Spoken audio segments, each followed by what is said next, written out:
একটি আপু প্রশ্ন করলেন যে মুসলিমরা অজু করার নামে কি পানি অপচয় করছেন, তো এটা সত্যি কি? তো জানতে চাইলে সম্পূর্ণ ভিডিওটি দেখুন। আমার প্রশ্ন হলো, মুসলমানরা প্রার্থনা করেন দৈনিক 5 বার, অজুও করেন সকলে 5 বার। বিশ্বজুড়ে যেহেতু পানির সমস্যা, আমার মনে হয় মুসলমানগণ প্রচুর পানি অপচয় করেন এভাবে। যদি আমি আপনাকে বলি বোন, প্রতিদিন গোসল করেন? জি স্যার। প্রতিদিন গোসল করেন।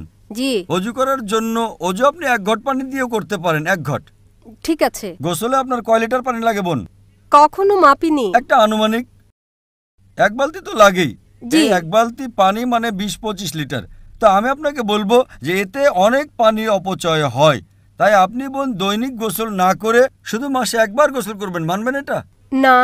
আপনি বলবেন ভাই আমাকে পরিষ্কার পরিচ্ছন্ন থাকতে হবে। আপনি যেমন প্রতিদিন পরিষ্কার থাকতে চান, তেমনিভাবে আমরা মুসলিমরাও নামাজ পড়ার আগে আমরা চাই যে পবিত্র হয়ে উপস্থিত হই। তার সাথে আমরা গোসলও করি। আল্লাহ সুবহানাহু ওয়া তাআলার হুকুম সূরা মাইদা সূরা নম্বর 5 আয়াত নম্বর 6 যে তুমি নামাজ পড়ার আগে অ্যাবলিউশন করো, অজু করো। আপনার মতামত, আপনার লাইক, আপনার শেয়ার আমাদের কাছে খুবই গুরুত্বপূর্ণ। তাই সঙ্গে থাকুন, সাথে থাকুন, পাশে থাকুন।